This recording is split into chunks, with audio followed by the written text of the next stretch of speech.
সুদের টাকায় যারা ব্যবসা বাণিজ্য করবে তাদের নামাজ কবুল হবে না, রোজা কবুল হবে না, তেলাওয়াত কবুল হবে না, দান সদকা কবুল হবে না। আল্লাহ বলেন আমি দুই দল মানুষের সাথে যুদ্ধ করার জন্য রেডি। কয় দল? এক দল যারা সুদের সাথে জড়িত, আল্লাহ তাদের সাথে যুদ্ধ করতে চান। কোরআনের আয়াত, ইয়া আইয়ুহাল্লাযীনা আমানুত্তাকুল্লাহ ওয়া যারু মা বাকিয়া মিনার রিবা ইন কুনতুম মুমিনিন ফাইন লাম তাফআলু ফাযানু বিহারবিন মিনাল্লাহি ওয়া রাসূলিহি। আল্লাহকে ভয় করো হে মুমিন, সুদের থেকে নিজেকে বাঁচাও। যদি খাঁটি মুমিন হতে চাও, গাদ্দারি করে যদি এরপরও এই গুনাহে লিপ্ত হও, রেডি হও, আমি আল্লাহ আমার রসুল রেডি তোমার সাথে যুদ্ধ করার জন্য। কারণ যেই পুরুষেরা সুদের সাথে জড়িত, 24টা ঘন্টার সেকেন্ডে সেকেন্ডে তারা মায়ের সাথে জিনা করার গুনাহে লিপ্ত। যেই মা বোনেরা সুদের সাথে জড়িত, ওই মায়েরা জন্মদাতা বাবার সাথে জিনার গুনাহে লিপ্ত হবে। এদের জীবনভর তওবা না করলে কোনো মোনাজাত কবুল হবে না। বাইতুল্লাহ হজ করলেও আল্লাহর আদালতে কবুল হবে না। বাবার সাথে মায়ের সাথে জিনা করবা, তোমার আমল কবুল করবেন আল্লাহ? এত ঠেকা। আবার পাশাপাশি দেখা যায় জীবনে মাদ্রাসায় পড়ে নাই, জীবনে পড়ে নাই, কিন্তু আল্লাহওয়ালাদের সোহবত পাওয়ার কারণে 5 বেলার নামাজ পড়ে, ব্যবসা করে, হারাম খায় না, কোনোদিন হারাম খায় না, কোনোদিন মানুষের হক নষ্ট করে না। এরকম কোটিপতি এই জমিনে আছে না নাই? 1 টাকাও হারাম খায় না, কোটি টাকার মালিক, ব্যবসা করে, চাকরি করে, অভাব নেই, অথচ জীবনে মাদ্রাসায় পড়ে নাই। হর কে দারত খৌফে হক দর দিল মদম জন্নতুল মাওয়া দেহদ উরা মাকাম जुज़्बा हक़ ची ज़े मख़ाज़ इंसो जा फज़ले उ आमस्ते दर जुमला जहा। দুই দলের সাথে আল্লাহ যুদ্ধ করার ঘোষণা করেছেন। আর এক দলের কথা আল্লাহ বলেছেন বুখারী শরীফের হাদিসের মধ্যে নবীর মাধ্যমে, মান আদালি ওয়ালিয়ান ফাকাদ আযানতুহু বিল হারব। যারা আল্লাহওয়ালাদের সাথে দুশমনি করবে, আল্লাহ বলেন রেডি থাক, আমার আল্লাহ যুদ্ধ করার জন্য তোমার সাথে রেডি। ওলিয়া উলিয়ার সাথে যারা বেয়াদবি দুশমনি করবে, আল্লাহ তাদের সাথে যুদ্ধ করার জন্য রেডি। কারণ আমরা ওলিয়া উলিয়ার মাধ্যমে ইসলাম পেয়েছি, কথা ঠিক না? আমাদের মাথায় টুপি, দাড়ি, আমরা নামাজ পড়ি, পর্দা করি, হালাল খাই, 2 ফোঁটা চোখের পানি আছে, এখন হালাল খাই, সন্তানগুলো দিনের পথে চলে, আমরা হালাল ভাবে ব্যবসা বাণিজ্য করি। এর পেছনে অবদান ওলামায়ে কেরাম, ওলিয়া উলিয়া। সোহবতে সালেহ তোরা সালেহ কুনাত, সোহবতে তালেহ তোরা তালে কুনাত জামানা, সোহবতে বা আউলিয়া বে তেরা সদ সালা তাআত বেরিয়া। এরে নবীর উম্মতের দল, জান্নাতের টিকিট পাইয়া আবু বকর জীবন ভর কান্না কান্না কান্না। ওমরের মতো বান্দা জান্নাতের টিকিট পাওয়ার পরেও জীবন ভর কান্না করে কাটাইলেন। কবরে আমার কি উপায় হবে? হাসরের ময়দানে আমি আল্লাহর আদালতে কেমনে দাঁড়াবো? আপনাদেরকে যদি এখন থানার ওসি সাহেব ফোন দিয়া কয় তুমি কালকে 10টার সময় থানায় হাজির হও, তোমার বিরুদ্ধে রিপোর্ট আছে, আজকে রাতের ঘুম নষ্ট হয়ে যাবে, কথা ঠিক নেই? আর আমার মাওলার দরবারে হাজিরা দেওয়ার জন্য যদি কেউ চিন্তায় পড়ে যায়, আমার মাওলার আদালত বড় কঠিন। আবু বকর নামাজে দাঁড়াইয়া কান্না করতেছেন। আবু বকর নামাজে দাঁড়ায় কানলেন কেন? বলে আল্লাহর আদালতে দাঁড়াবার ভয় আমি কান্না করেছি। কিয়ামতের ময়দানে মানুষগুলো দাঁড়াবে উলঙ্গ, সূর্যের গরমে মাথার মগজগুলো ভাতের মারের মতো ফুটতে থাকবে, জমিনটা হয়ে যাবে তামা। ওই কঠিন সময়ে কোনো আফসোস করার মতো বান্দা তোমার পাশে সান্ত্বনা দেওয়ার থাকবে না। মায়ার নবী বলতেছেন, সব নবীরা পর্যন্ত যাদের আমল নামায় কোনো গুনাহ নাই, তারাও হাসরের ময়দানে নাফসি নাফসি বলে কান্না করবেন। মূসা নবী কাঁদবেন আর বলবেন, আল্লাহ আমাকে বাঁচাও, উম্মতের খবর নাই। ঈসা নবী কাঁদবেন আর বলবেন, আল্লাহর আমারে বাঁচাও, উম্মতের খবর নাই। ইব্রাহিম নবী কাঁদবেন আর বলবেন, আল্লাহ আমারে বাঁচাও, উম্মতের কথা কারো অন্তরে থাকবে না। আম্মা জান আয়েশা রাদিয়াল্লাহু আনহা বলেন, ও নবী, ওই সময় আপনি রহমাতুল লিল আলামিন কি করবেন? মায়ার নবী বলেন, ওই সময় আমি মুহাম্মদ মাকামে মাহমুদের মধ্যে সিজদায় পড়ে কান্না করব আর বলবো, আল্লাহ আমাকে বাঁচানোর কথা একবারও আমি বলবো না, আমি বারবার আল্লাহকে বলবো, আল্লাহ আমার উম্মতের বাঁচাও, আমার উম্মত গুলোকে বাঁচাও। আবু বকর নামাজে দাঁড়ায় কান্দে আর বলে, নবী হাসরের ময়দানে যেদিন উলঙ্গ দাঁড়ায় যাব, আল্লাহ যদি ডেকে বলে, রে আবু বকর, আমি আল্লাহ কত নেয়ামত তোমাকে দান করেছিলাম, জান্নাতের টিকিট দিলাম 10 জনার সিরিয়াল একে তোমার নাম রাখলাম। ও আবু বকর, নবীজির তোমার নবীর বিপদকালে তোমারে বন্ধু বানায় দিলাম, হিজরতের সাথী বানাইয়া এত নেয়ামত তোমারে দিলাম, আমার দরবারে সেই বিনিময় কি নিয়ে আসছো? আমি যদি আমল নামা পেশ করি, ও আল্লাহ নামাজ পড়লাম, রোজা রাখলাম, কোরআন তেলাওয়াত করেছি, তাহাজ্জুদ নামাজ পড়েছি, আল্লাহ যদি বলে, আবু বকর তোমার আমল আমার কাছে পছন্দ হয় নাই, যেইভাবে নামাজ পড়লে আমি খুশি হব সেইভাবে নামাজ পড়তে পারো নাই, যেইভাবে তেলাওয়াত করলে আমি খুশি হব ওইভাবে তেলাওয়াত করতে পারো নাই, আমার কাছে আমল পছন্দ হয় নাই, সাথে সাথে আল্লাহর অর্ডার হয়ে যাবে, এরে জাহান্নামের ফেরেশতারা আবু বকরের হাতে হ্যান্ডকাপ লাগায় দাও, জাহান্নামের দিকে নিয়ে যাও। এরে যুবক, ও পর্দার আড়ালের মা বোনেরা, ও বৃদ্ধ বাবাজি, জান্নাতের টিকিট পাইয়া যদি আবু বকর সারা রাত কাঁদতে পারে, আমলের তাদের অভাব নাই, এলেমের অভাব নাই, ইখলাসের অভাব নাই, তাহাজ্জুদের মধ্যে ঝামেলা নাই, সংসারের হক আদায় করতে তাদের দুর্বলতা নাই, জিহাদের ময়দানে দুর্বলতা নাই, জান্নাতের টিকিট পাইয়াও যদি তাদের অবস্থা এমন হয়, ও বান্দা একটু চোখ দুইটা বন্ধ করে নিজের জীবনের দিকে তাকাও। আজকে জীবনের দিকে তাকাইয়া দেখি এই ময়দানে আমার মতো গুনাহগার কেউ নাই।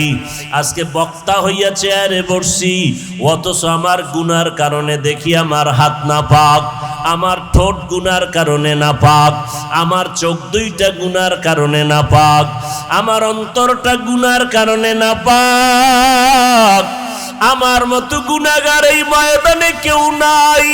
এরে যুবক, জান্নাত এমন আরামের ঘর আল্লাহ কোরআনে বয়ান করেছেন, আবার জাহান্নামটা কেমন ভয়ঙ্কর আমার আল্লাহ তাও বয়ান করেছেন। গুনাহগার হইয়া যদি কবরের বিছানায় যাও, ওই কবরে তখন কে টাকাওয়ালা বাড়িওয়ালা খবর নাই, কে ধনী কে গরিব কোনো প্রশ্ন হবে না। আমাকেও 3টা প্রশ্ন, তোমাকেও একই 3টা প্রশ্ন করা হবে। রবের পরিচয় দাও, ধর্মের পরিচয় দাও, রহমাতুল লিল আলামিনের পরিচয় দাও। দুনিয়াতে যদি রবের গোলামি না করিয়া কবরে যাও, যারা রবের গোলামি করবে তারা জবাব দিবে রব্বি আল্লাহ, যারা ধর্ম ইসলাম মানবে তারা জবাব দিবে কবরে দীনিয়াল ইসলাম, যারা নবীর সুন্নত অনুযায়ী চলবে তারা নবীরে দেখিয়া চিনবে। নবী বলেন, আমার আল্লাহ গাইবী আওয়াজ দিয়া বলবে, ও ফেরেশতা কবরে জান্নাতের বিছানা দিয়া দাও, আমার বান্দা আরামে ঘুমাবে, কেউ ডিস্টার্ব করবে না।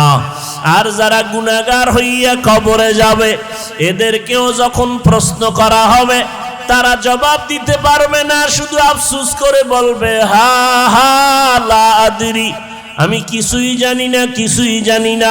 আল্লাহ রাগান্বিত হয়ে বলবে ফেরেশতাই নাফরমানকে ধর, এর কবরে জাহান্নামের আগুন জ্বালাইয়া দাও। একটা না দুইটা না 70 থেকে 99টা সাপ কবরের মধ্যে জাহান্নামের আগুন।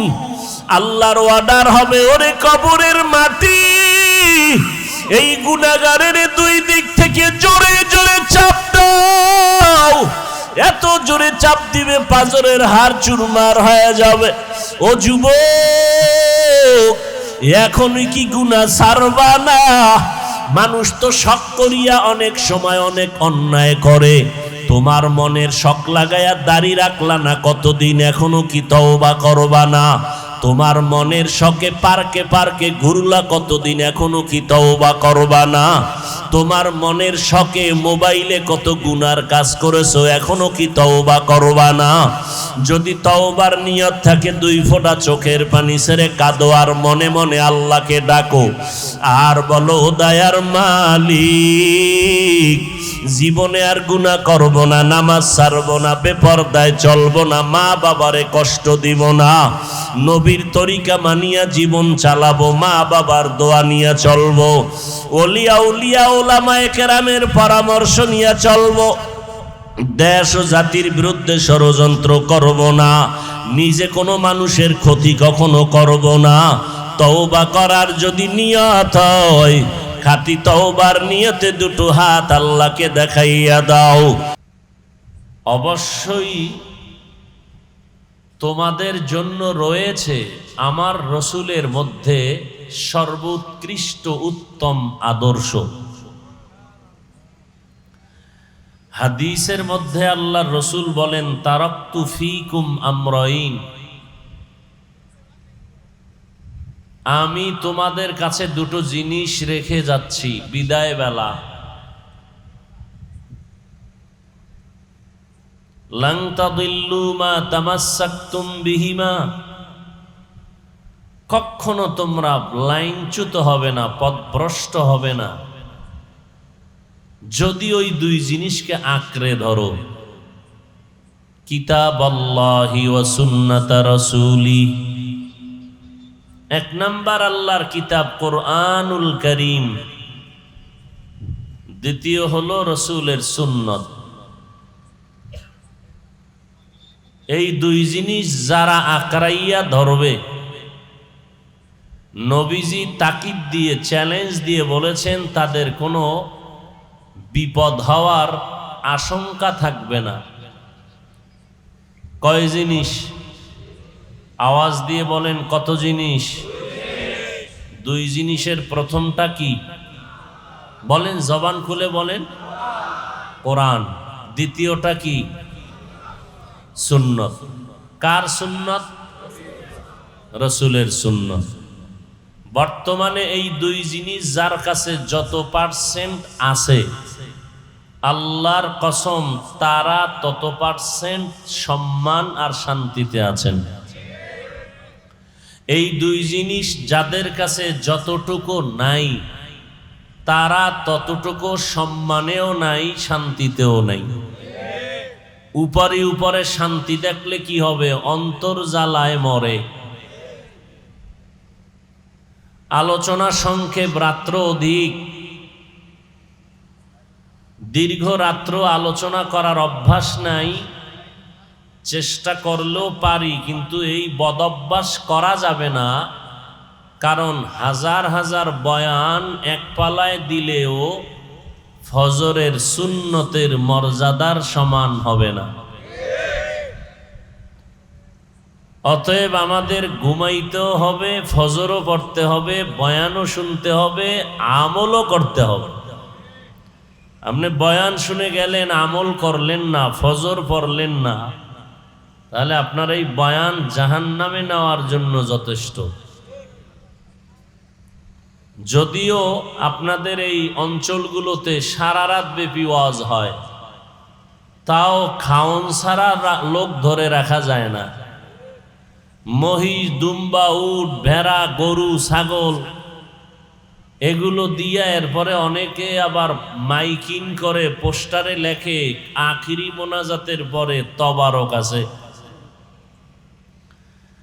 বয়ানের টাইমে মাঠে লোক কম থাকলেও তবারক বিতরণের সময় ধাক্কাধাক্কি, মানুষ ঘুমের থেকে উঠিয়ে আসে, বাচ্চাকে নিয়ে আসে তবারকের পোটলা নিতে গিয়া অনেকে এক পোটলার জায়গায় 2 পোটলা নিয়ে মারপিটও করে।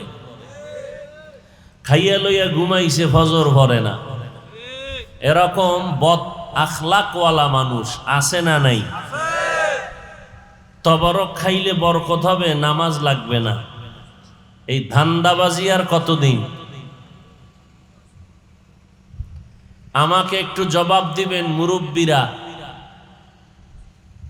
যুবকরা যদি অন্তর চায় জবাব দিবেন, কারণ আপনারা দামি মানুষ। দুনিয়াতে যত বড় বড় বুজুর্গদের নাম আপনারা শুনেছেন, খাজা মঈনুদ্দিন চিশতি আজমিরি, বড় পীর আব্দুল কাদের জিলানী, বাইজিদ বুস্তামি, জুনায়েদ বাগদাদি,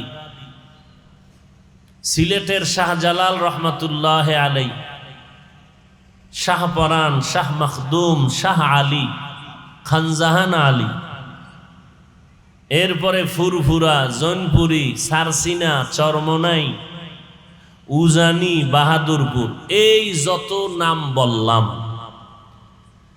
এদের যারা বড় বড় পীর সাহেব ছিলেন, জৈনপুরের কারামত আলী জৈনপুরি রহমতুল্লাহ আলাই সহ, ওই খানকাত থেকে যারা আমাদের দেশে আসেন, আমাদের দেশে আসেন না? আসেন। আল্লাহকে সাক্ষী রেখে বলবেন, এরা কি কেউ বেনামাজি ছিলেন? আপনারা তাদের মোহাব্বত করেন? করেন? আপনারা নামাজ পড়েন না কেন? আচ্ছা, যাগো নাম বললাম, এগো কি দাড়ি ছিল? আপনি দাড়ি রাখেন না কেন? চালাকি কয়দিন করবেন? এই ধোকাবাজি করে কয়দিন চাপাবাজি করে খাবেন?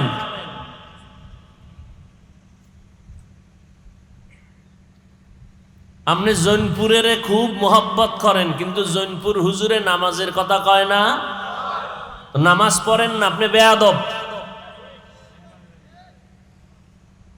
সারসিনার হুজুর, চরমনার হুজুর, বাহাদুরপুরের হুজুরেরা, এই যত আল্লাহ আলাদের নাম কইলাম, এরা রোজার কথা কয় না।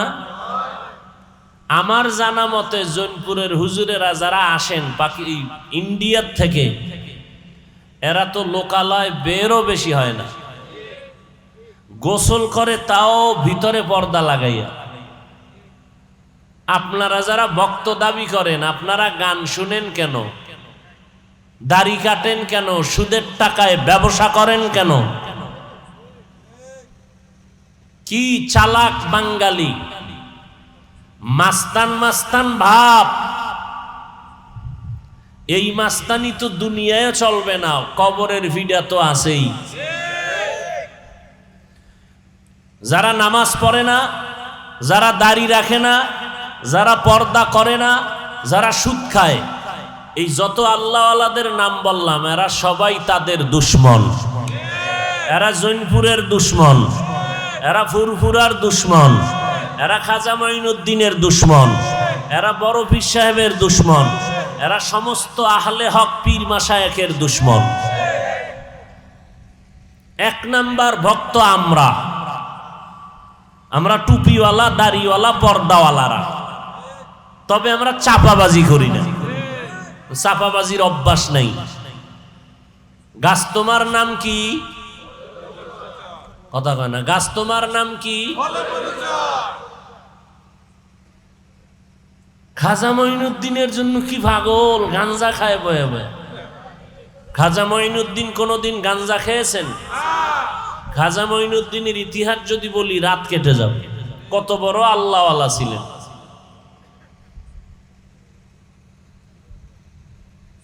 খুব কষ্ট লাগতেছে না যে এই ওয়াজ হুনার জন্য নিয়ে আমরা আইছি, এডি আসল ওয়াজ।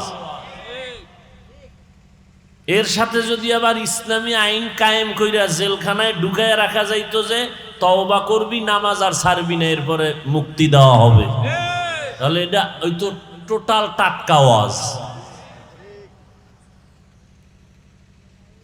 কোরবানি দিছে বিশাল বড় গরু,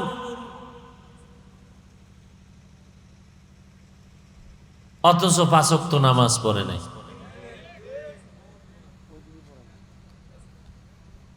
পয়গম্বর বলেন, বাইনাল আবদি ওয়া বাইনাল কুফরি তারকুস সালাহ, কাফের আর মুমিনের মধ্যে ব্যবধান হলো নামাজ। বেঈমানেরা নামাজ পড়ে না, মুমিনেরা নামাজ ছাড়ে না। একটুখানি নেকের তরে রোজ হাসরের মাঠেতে বাবা ঘুরবে ছেলের পিছে, ছেলে বাবার আগেতে। আহাতে মন কঠিন দিনেতে নামাজ তোমায় ভুলবে না, ঠিক মতো পড়িলে নামাজ জান্নাত তোমার ঠিকানা। ঘুমের চেয়ে নামাজ ভালো আর তুমি ঘুমাইও না, ঠিক মতো পড়িলে নামাজ জান্নাত তোমার ঠিকানা। কি বুঝলেন? আমি জৈনপুরি, ফুরফুরা, সারসিনা এইরকম যত পীর মাশায়েখ এদের বিরুদ্ধে কথা বলছি না? এদের বিরুদ্ধে যারা চলে তাদেরকে সতর্ক করলাম। সিলেটের মাজারে যায় জিয়ারাত, চান্দা উঠাইছে এলাকায়, ব্যানার টানায় কোথায় যায়? সিলেট শাহজালালের মাজার জিয়ারতে লেখা আছে ব্যানারে। 3-4 দিন ঘুরলো, শাহজালালের মাজারে গেল, কিন্তু 5 বেলার নামাজ পড়লো না। আচ্ছা বলেন তো, শাহজালাল রহমতুল্লাহ আলাইহি নামাজ পড়েন নাই? ওরে মাওলার কেমন পাগল ছিলেন শাহজালাল, জীবনে বিবাহ করেন নাই। আর আপনি আর একজনের বউ লগে লইয়া যাইতেছেন জিয়ারতে। আমি মিছা বলতেছি? এ বেগানা লইয়া যায় না? মহিলারাও কইছে আমরা যামু, কার বউ কার শালি খবর নাই, চলো।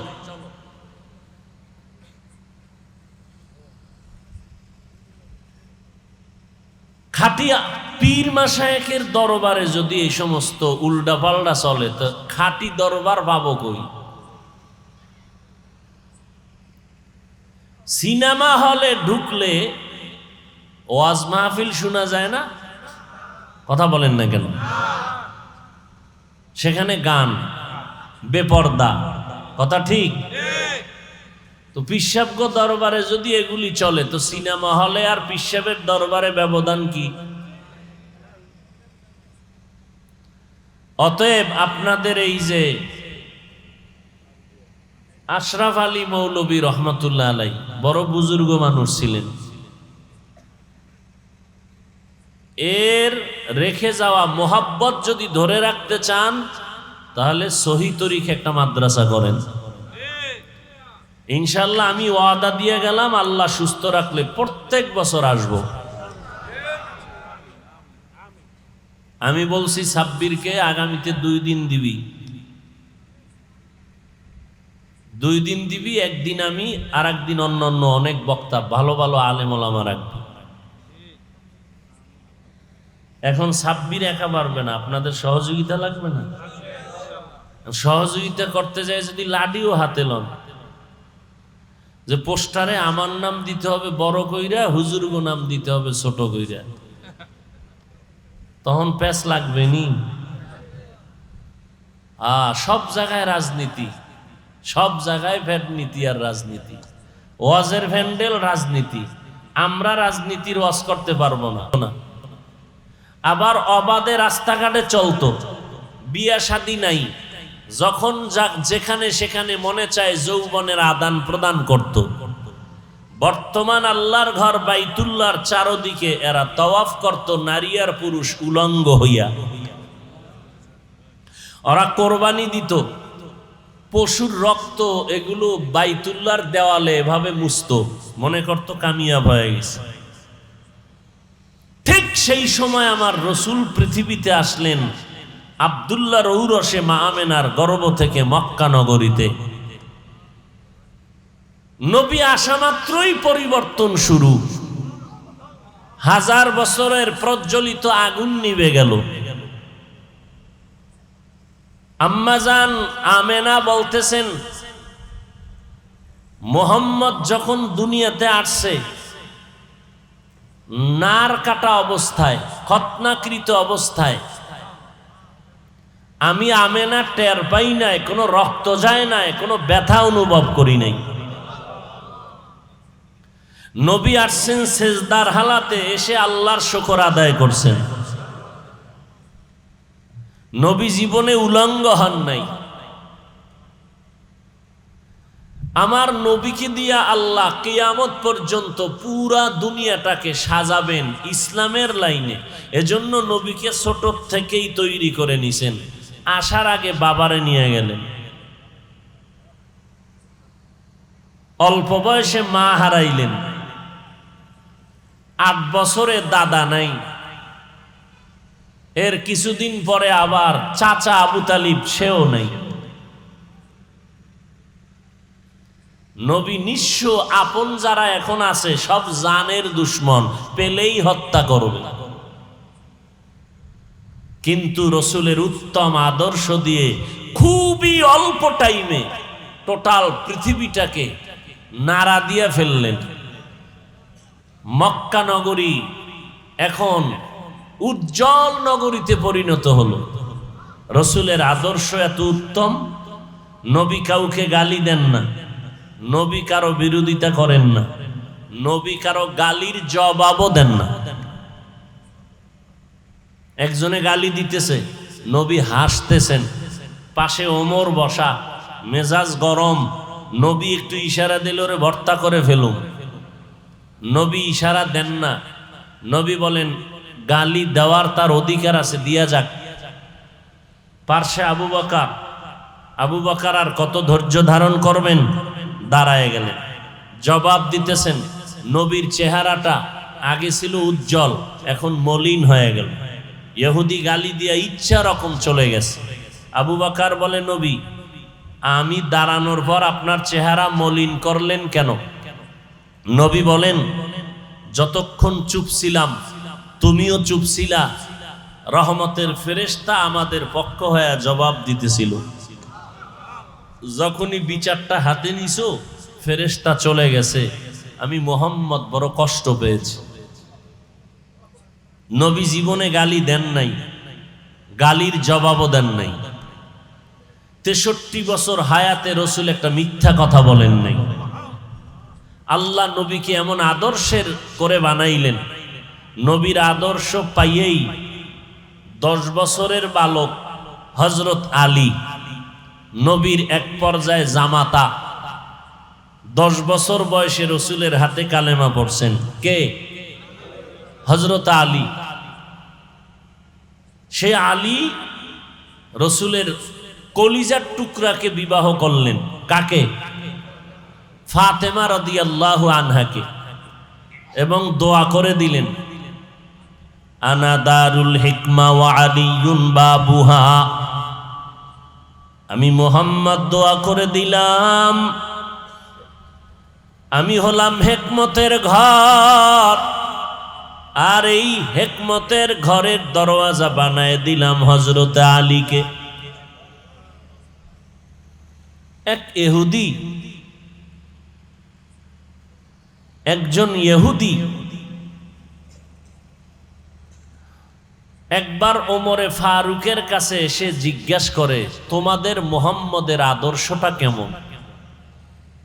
শুনি নাকি খুব ভালো আদর্শের। ওমর বলে, আমি তো 27 বছরের সময় কালেমা পড়ছি, তখন 39 জন মুসলমান মুহাম্মদের হাতে, আমি 40 নাম্বার, আমি ভালো কইতে পারুম না। তো কে বলতে পারবে? আলীর কাছে যাও। হযরত আলী 10 বছরেই কালেমা পড়ছে। হযরত আলীর সামনে রওনা হয়ে গেলেন। না, ওমর বললেন ওসমানের কাছে যাও। ইহুদি বলেন ওসমানের সামনে দাঁড়াইলাম, সেখান থেকে বলা হলো সব থেকে বেশি নবীর আদর্শের গুণগান বলতে পারবে হযরত বেলাল। বেলালের কাছে যাও, নবীজির সাথে উঠা বসা বেলালের মোহাব্বত বেশি, বেলাল বলতে পারবে। বেলালের কাছে যখন চলে যায়, বেলাল বলে হযরত আলীর কাছে যাও। আলীর কাছে যাওয়ার পর নবীর আদর্শের বয়ান শুনতেছে। ও ইহুদি ভাই, বলো দুনিয়াতে যাহা কিছু আছে এগুলো তোমার কাছে কেমন মনে হয়? বলে অনেক সুন্দর। বলে আমার নবীর গুণগান আমি কি করব?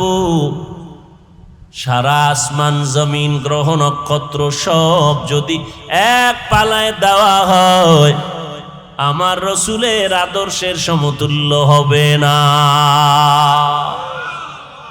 ইমামুল আউয়ালিন আল আখিরিন বাহরে সাদকা রাহমাতাল লিল আলামিন সাইয়্যিদুল কাউনাইন খাতমুল মুরসালিন আখিরা মতবুদে ফখরুল আউয়ালিন। পয়গম্বরের আদর্শ গ্রহণ করলেন আবু বকর। নবীর আদর্শ গ্রহণ করার কারণে মক্কার মানুষ এখন ভালো মানুষে পরিণত হয়ে গেল। যেই মক্কার মানুষ ছিল জমিনের মধ্যে নিকৃষ্ট, এখন তারা হয়ে গেল ইতিহাসের পৃষ্ঠায় শ্রেষ্ঠ। কেমন উৎকৃষ্ট আর শ্রেষ্ঠ হলো? আল্লাহ তাআলা 10 জনের নামে নবীর হাতে চিঠি দিয়ে দিলেন, ও জিবরাইল যাও, আমি নবীর 10 জন সাহাবার নামে জান্নাতের টিকিট ওকে করে ফেললাম। কয়জনের নামে? 10 জন সাহাবার নামে জান্নাতের টিকিট এসে গেল দুনিয়াতে জিন্দা হালাতে। আপনাদের ঘটনা জানা থাকলে বলবেন, প্রথম সিরিয়ালে কার নাম? বলেন। দ্বিতীয় সিরিয়ালে কার নাম? তৃতীয় সিরিয়ালে কার নাম? চতুর্থ সিরিয়ালে কার নাম? রাদিয়াল্লাহু আনহুম আজমাইন। এই এক একজনের ইতিহাস আজ দুনিয়াতে বিরল হয়ে আছে। আবু বকরের ইতিহাস, ওমরের ইতিহাস, জান্নাতের টিকিট পেয়েছেন আবু বকর, জান্নাতের টিকিট পেয়েছেন ওমর। আপনারাও পেয়েছেন নাকি? পান নাই? ঘুমের ভিতরেও না, কোনো হিসাবেও দেয় নাই। জান্নাতের টিকিট না পাইয়া এত বাহাদুরি, পাইলে কি করতেন? নামাজ নাই, রোজা নাই, সুদের টাকায় ব্যবসা করে। সুদের টাকায় যারা ব্যবসা বাণিজ্য করবে তাদের নামাজ কবুল হবে না, রোজা কবুল হবে না, তেলাওয়াত কবুল হবে না, দান সদকা কবুল হবে না। আল্লাহ বলেন আমি 2 দল মানুষের সাথে যুদ্ধ করার জন্য রেডি। কয় দল? এক দল যারা সুদের সাথে জড়িত, আল্লাহ তাদের সাথে যুদ্ধ করতে চান। কোরআনের আয়াত, ইয়া আইয়ুহাল্লাযীনা আমানুত্তাকুল্লাহ ওয়া যারু মা বাকিয়া মিনার রিবা ইন কুনতুম মুমিনিন ফাইন লাম তাফআলু ফাযানু বিহারবিন মিনাল্লাহি ওয়া রাসূলিহি। আল্লাহকে ভয় করো হে মুমিন, সুদের থেকে নিজেকে বাঁচাও। যদি খাঁটি মুমিন হতে চাও, গাদ্দারি করে যদি এরপরও এই গুনাহে লিপ্ত হও, রেডি হও, আমি আল্লাহ আমার রসুল রেডি তোমার সাথে যুদ্ধ করার জন্য। কারণ যেই পুরুষেরা সুদের সাথে জড়িত, 24টা ঘন্টার সেকেন্ডে সেকেন্ডে তারা মায়ের সাথে জিনা করার গুনাহে লিপ্ত। যেই মা বোনেরা সুদের সাথে জড়িত, ওই মায়েরা জন্মদাতা বাবার সাথে জিনার গুনায় লিপ্ত হবে। এদের জীবনভর তওবা না করলে কোনো মোনাজাত কবুল হবে না। বাইতুল্লাহ হজ করলেও আল্লাহর আদালতে কবুল হবে না। বাবার সাথে মায়ের সাথে জিনা করবা, তোমার আমল কবুল করবেন আল্লাহ? এত ঠেকা। আবার পাশাপাশি দেখা যায় জীবনে মাদ্রাসায় পড়ে নাই, জীবনে পড়ে নাই, কিন্তু আল্লাহওয়ালাদের সোহবত পাওয়ার কারণে 5 বেলার নামাজ পড়ে, ব্যবসা করে, হারাম খায় না, কোনোদিন হারাম খায় না, কোনোদিন মানুষের হক নষ্ট করে না। এরকম কোটিপতি এই জমিনে আছে না নাই? 1 টাকাও হারাম খায় না, কোটি টাকার মালিক, ব্যবসা করে, চাকরি করে, অভাব নেই, অথচ জীবনে মাদ্রাসায় পড়ে নাই। हर के दारत खौफे हक दर दिल मदहम जन्नतुल मअवा देहद उरा मकाम जुज़्बा हक ची जे मखाअज इंसो जा फजले उ आमस्ते दर जुमला जहा। 2 দলের সাথে আল্লাহ যুদ্ধ করার ঘোষণা করেছেন। আর এক দলের কথা আল্লাহ বলেছেন বুখারী শরীফের হাদিসের মধ্যে নবীর মাধ্যমে, মান আদালি ওয়ালিয়ান ফাকাদ আযানতুহু বিল হারব। যারা আল্লাহওয়ালাদের সাথে দুশমনি করবে, আল্লাহ বলেন রেডি থাক, আমার আল্লাহ যুদ্ধ করার জন্য তোমার সাথে রেডি। ওলিয়া উলিয়ার সাথে যারা বেয়াদবি দুশমনি করবে, আল্লাহ তাদের সাথে যুদ্ধ করার জন্য রেডি। কারণ আমরা ওলিয়া উলিয়ার মাধ্যমে ইসলাম পেয়েছি, কথা ঠিক না? আমাদের মাথায় টুপি, দাড়ি, আমরা নামাজ পড়ি, পর্দা করি, হালাল খাই, 2 ফোঁটা চোখের পানি আছে, এখন হালাল খাই, সন্তানগুলো দিনের পথে চলে, আমরা হালাল ভাবে ব্যবসা বাণিজ্য করি। এর পেছনে অবদান ওলামায়ে কেরাম, ওলিয়া উলিয়া। সোহবতে সালেহ তোরা সালেহ কুনাত, সোহবতে তালেহ তোরা তালেহ কুনাত জামানা, সোহবতে বা আউলিয়া পে তেরা সদ সালা তাআত বেরিয়া। এরে নবীর উম্মতের দল, জান্নাতের টিকিট পাইয়া আবু বকর জীবন ভর কান্না কান্না কান্না। ওমরের মতো বান্দা জান্নাতের টিকিট পাওয়ার পরেও জীবন ভর কান্না করে কাটাইলেন। কবরে আমার কি উপায় হবে? হাসরের ময়দানে আমি আল্লাহর আদালতে কেমনে দাঁড়াবো? আপনাদেরকে যদি এখন থানার ওসি সাহেব ফোন দিয়া কয় তুমি কালকে 10টার সময় থানায় হাজির হও, তোমার বিরুদ্ধে রিপোর্ট আছে, আজকে রাতের ঘুম নষ্ট হয়ে যাবে, কথা ঠিক নেই? আর আমার মাওলার দরবারে হাজিরা দেওয়ার জন্য যদি কেউ চিন্তায় পড়ে যায়, আমার মাওলার আদালত বড় কঠিন। আবু বকর নামাজে দাঁড়াইয়া কান্না করতেছেন। আবু বকর নামাজে দাঁড়ায় কানলেন কেন? বলে আল্লাহর আদালতে দাঁড়াবার ভয় আমি কান্না করেছি। কিয়ামতের ময়দানে মানুষগুলো দাঁড়াবে উলঙ্গ, সূর্যের গরমে মাথার মগজগুলো ভাতের মারের মতো ফুটতে থাকবে, জমিনটা হয়ে যাবে তামা। ওই কঠিন সময় কোনো আফসোস করার মতো বান্দা তোমার পাশে সান্ত্বনা দেওয়ার থাকবে না।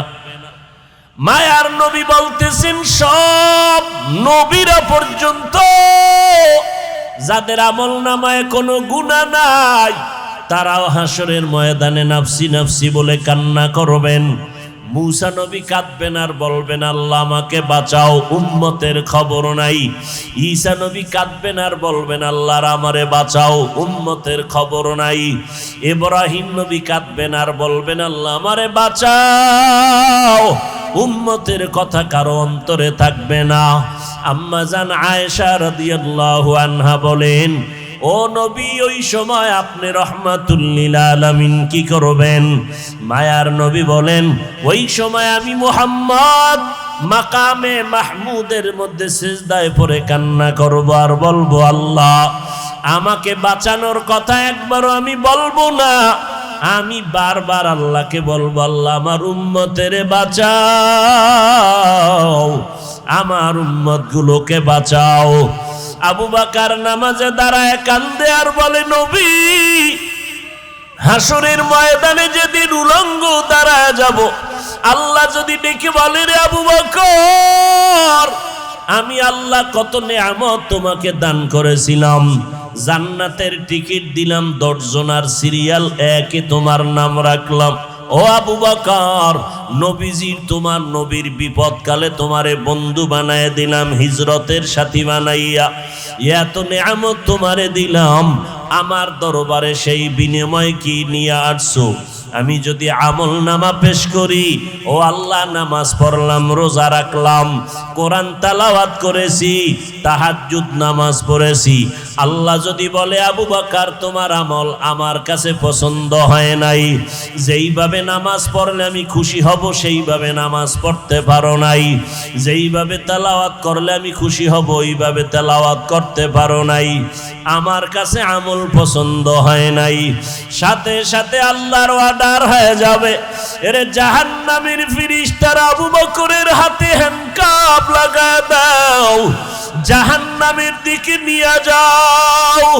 এরে যুবক, ও পর্দার আড়ালের মা বোনেরা, ও বৃদ্ধ বাবাজি, জান্নাতের টিকিট পাইয়া যদি আবু বকর সারা রাত কাঁদতে পারে, আমলের তাদের অভাব নাই, এলেমের অভাব নাই, ইখলাসের অভাব নাই, তাহাজ্জুদের মধ্যে ঝামেলা নাই, সংসারের হক আদায় করতে তাদের দুর্বলতা নাই, জিহাদের ময়দানে দুর্বলতা নাই, জান্নাতের টিকিট পাইয়াও যদি তাদের অবস্থা এমন হয়, ও বান্দা একটু চোখ দুইটা বন্ধ করে নিজের জীবনের দিকে তাকাও, আজকে জীবনের দিকে তাকাইয়া দেখি এই ময়দানে আমার মতো গুনাহগার কেউ নাই, আজকে বক্তা হইয়া চেয়ারে বসছি, অথচ আমার গুনার কারণে দেখি আমার হাত না পাক, আমার ঠোঁট গুনার কারণে না পাক, আমার চোখ দুইটা গুনার কারণে না পাক, আমার অন্তরটা গুনার কারণে না পাক, আমার মতো গুনাহগার এই ময়দানে কেউ নাই। এরে যুবক, একটু চিন্তা করো, কই ছিলা, কই আছো? এক সময় তুমি আব্বু কয়া ডাকতে পারো নাই, আল্লাহ তোমার জবানে কথা বলার শক্তি দান করেছেন। তোমার মতো বয়সের কত যুবক দেখো, তোমার দুইটা চক্ষু দিয়া রাত সারা রাত মোবাইল চালাও, গুনাহ করো। তোমার মতো কত বান্দা আছে দুই চোখের পাওয়ার নাই, অন্ধ বানাইয়া আল্লাহ পাঠাইছেন, রাস্তায় রাস্তায় ভিক্ষা করে। আমার আল্লাহ যদি তোমারে ঘুমের মধ্যে অন্ধ বানাইয়া দিতেন, বলো তুমি মোবাইলে গান বাজনা কেমনে দেখতা?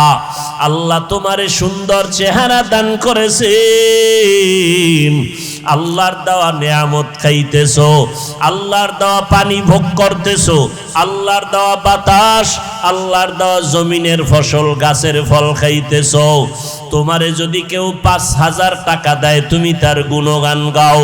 তোমারে যদি একটা রিক্সা কিনিয়া দেয়, তুমি তার গুণগান গাও।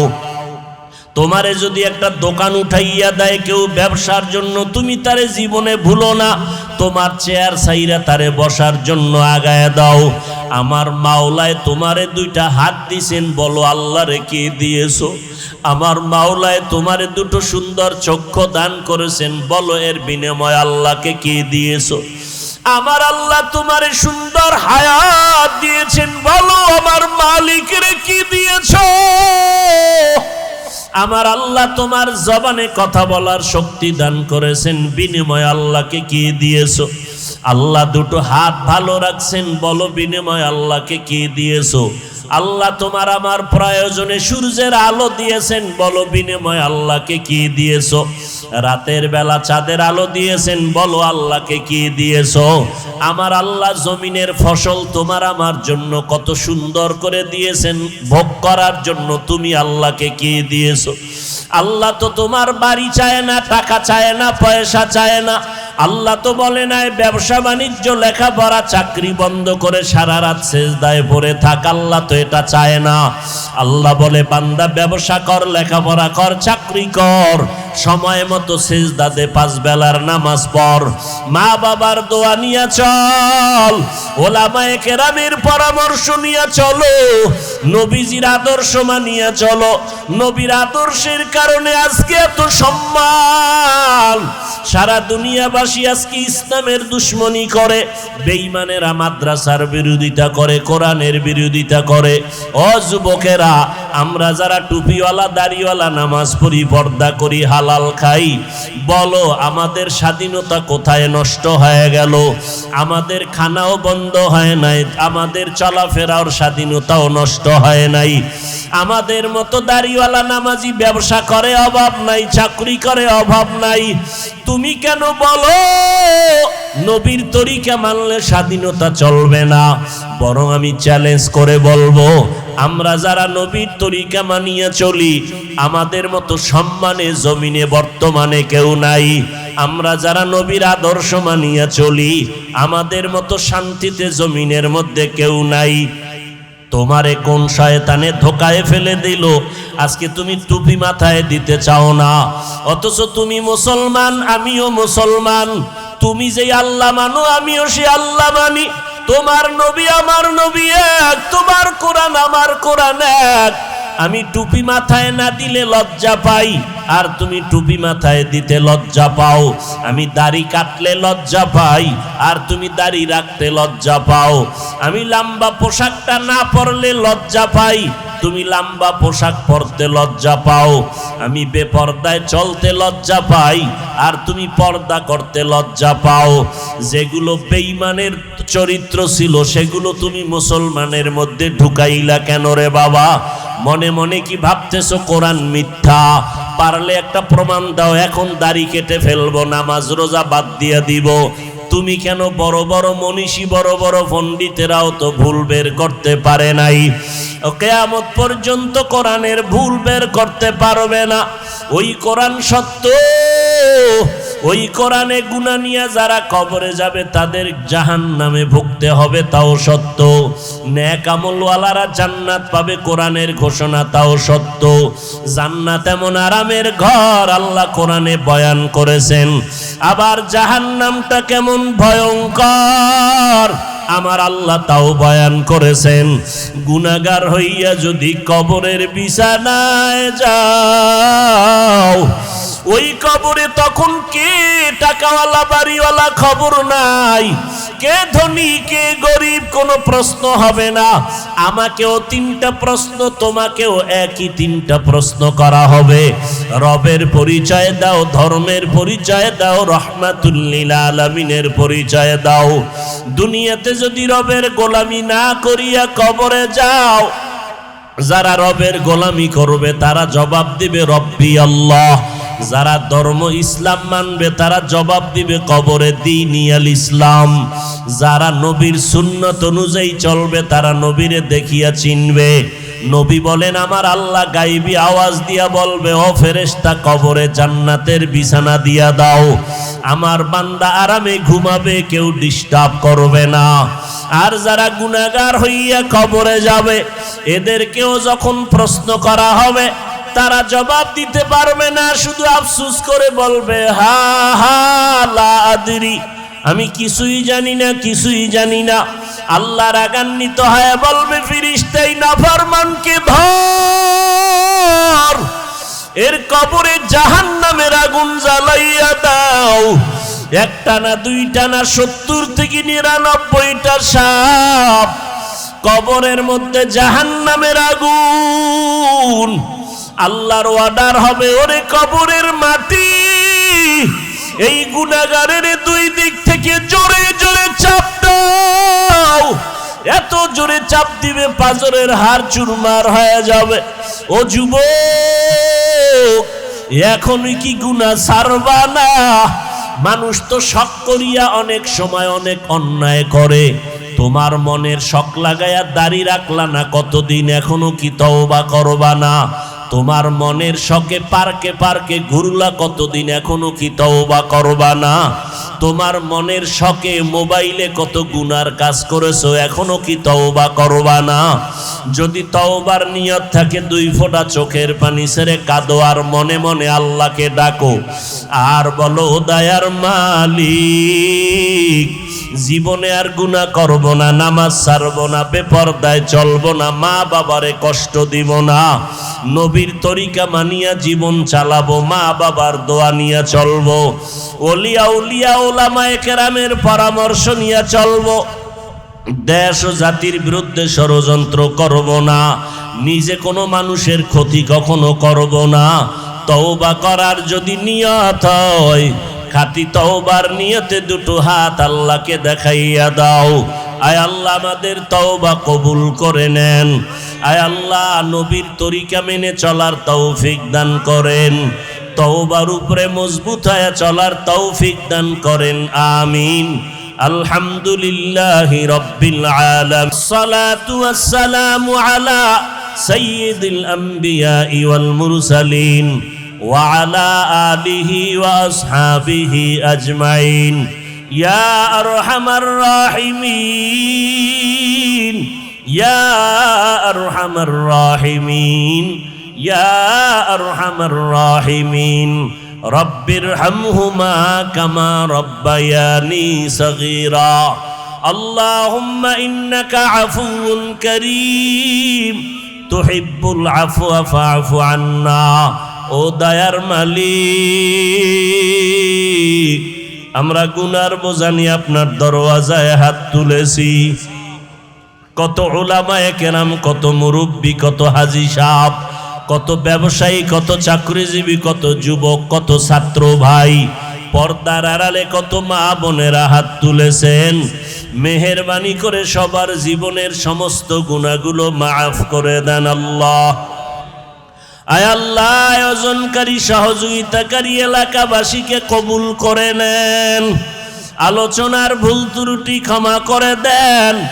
আয় আল্লাহ, সারা দুনিয়াবাসীকে মাফ করে দেন, বাংলাদেশ শান্তির দেশ বানায় দেন। আয় আল্লাহ, প্রশাসনিকভাবে যারা কাজ করে দিনের খাদেম বানাইয়া দেন। আয় আল্লাহ, জনপ্রতিনিধির দায়িত্বে যারা, সবাইকে দিনদার বানায় দেন। আয় আল্লাহ, সমস্ত মাদ্রাসা মসজিদ কবুল করে নেন, অন্যান্য শিক্ষা প্রতিষ্ঠান নবীর আদর্শের আদলে কবুল করে নেন। ও দয়ার মালিক, পর্দার আড়ালের মা বোনদের আবেদা বানাইয়া দেন, সন্তানগুলো নেককার বানাইয়া দেন। আয় আল্লাহ, আমার কলিজার প্রত্যেকটা যুবকের দিনের খাদেম বানাইয়া দেন, 5 ওয়াক্ত নামাজি, কোরআন পড়নেওয়ালা বানাইয়া দেন। মোবাইলের গুনাহের থেকে হেফাজত করেন আল্লাহ, মোবাইলের গুনাহের থেকে হেফাজত করেন, মোবাইলের গুনাহের থেকে হেফাজত করেন।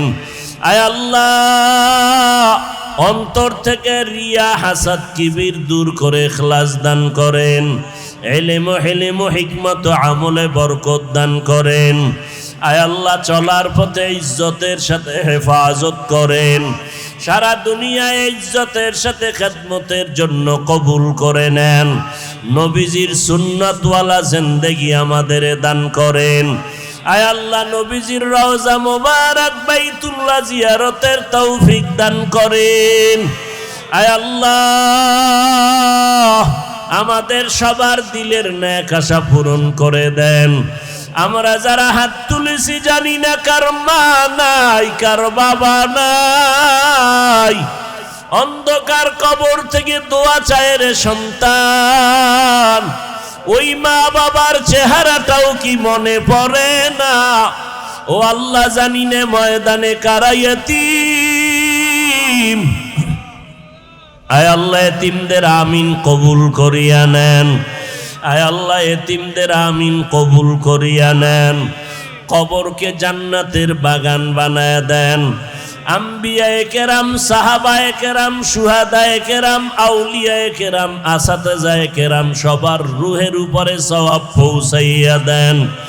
আয় আল্লাহ, যেই হযরতের মরহুমের নামে আজ মাহফিল, আয় আল্লাহ, তার কবরকে জান্নাতের উঁচু মাকাম বানায়া দেন। আয় আল্লাহ, তার রেখে যাওয়া দ্বীনের আমানত রক্ষার তৌফিক দান করেন। মাদ্রাসার নিয়ত করেছে, কবুল করে নেন। আয় আল্লাহ, সবার কামাই রুজিতে হালাল ভাবে বরকত বাড়ায় দেন, হারাম থেকে হেফাজত করেন, আমাদের সবার সাথে মোহাব্বত বাড়াইয়া দেন। আয় আল্লাহ, আমাদের সবাইকে দ্বীনের খাদেম হিসেবে কবুল করে নেন। আয় আল্লাহ, 5 ওয়াক্ত নামাজ বা জামাত আদায়ের তৌফিক দান করেন, চলার পথে হেফাজত করেন। আয় আল্লাহ, দিলের নেক আশা ফুরায়া দেন। আয় আল্লাহ, ঢাকাতে মাদ্রাসার খেদমত করি, কবুল করে নেন। অনেক জায়গা অর্থের প্রয়োজন ব্যবস্থা করে দেন। আয় আল্লাহ, ময়দান সহ এলাকার সবাইকে দ্বীনের খাদেম বানায় দেন। এলাকার ঘরে ঘরে শান্তি দান করেন আল্লাহ। সুন্নতের পরিবেশ কায়েম করে দেন। আপনার খাস